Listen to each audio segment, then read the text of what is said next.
5th birthday டெக்கரேஷன்ஸ்க்காக ஒரு client எங்கள்கிட்ட enquire பண்ணியிருந்தாங்க. அவங்க வந்து பேசிக்காக தான் வேணும் டெக்கரேஷன்ற மாதிரி தான் ஸ்டார்டிங்கில் என்கொயர் பண்ணியிருந்தாங்க. அதுக்கப்புறம் நாங்கள் அனுப்பின இமேஜஸையும் பார்த்தாங்க. அவங்க ஆன்லைன்லேயும் நிறைய இமேஜஸ் பார்த்துருந்தாங்க. எங்களுக்கும் ஃபார்வர்ட் பண்ணி நிறைய விஷயங்கள் கேட்டுட்டு இருக்கும்போது நாங்களும் இந்த மாதிரி ப்ரைசிங்ஸ் வந்து ஆகும் அப்படின்னு சொல்லி எக்ஸ்ப்ளனேஷன் கொடுத்துருந்தோம்.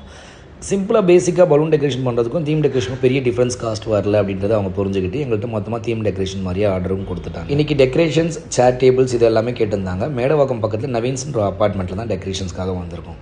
இன்றைக்கி மெர்மைட் தீம் தான் அவங்க கிளைண்ட் கேட்டிருந்தாங்க. ஆனால் பலூன் கலர்ஸ் வந்து அவங்களோட ஆப்ஷன்ஸ் ஆன்லைன்லேருந்து எடுத்து அந்த கலர் என்ன பார்த்தீங்கன்னா சாம்பைன், லைட் ப்ளூ, சில்வர் கான்செப்ட்டில் ரொம்பவே அவுட்புட் நல்லாவே இருந்தது டெக்கரேஷன்ஸ். இன்றைக்கி 5th பர்த்டே அப்படின்றதால கொஞ்சம் லைட் லெட்டர், 5 லைட் லெட்டர், பேபியோட லெட்டர் ஃப்ரண்ட்டில், அதுக்கப்புறம் happy birthday neon, rope light, screen, backdrop, floor flex, cake table, வெளியே நேம் போர்டு, இது மாதிரி கம்ப்ளீட்டாக ஈவெண்ட் தான் இன்றைக்கி நம்ம பண்ணோம் டெக்கரேஷனில். கிளைண்ட் எக்ஸ்பெக்ட் பண்ண பலூன் கலர் சேம் எக்ஸாக்டாக அதே மாதிரி கிடச்சதால கிளைண்ட் ரொம்பவே ஹாப்பி ஆகிட்டாங்க. ஒரு 5:30 மணிக்கு டெக்கரேஷன் முடிச்சு கொடுங்க அப்படின்னு கேட்டிருந்த டைமில் நாங்கள் ஒரு 4:40, 4:55 முடிச்சு கொடுத்துட்டோம் டெக்கரேஷனை. இந்த டெக்கரேஷன் கிளைண்ட்டுக்கு ரொம்பவே பிடிச்சது. எங்களுக்கும் அவங்க ஹாப்பியானதில் எங்களுக்கு ரொம்பவே மகிழ்ச்சியாக இருந்தது. இந்த மாதிரி டெக்கரேஷன்ஸ் பிடிச்சிருக்கா கண்டிப்பாக ஃபாலோ பண்ணுங்கள், லைக் பண்ணுங்கள், ஷேர் பண்ணுங்கள்.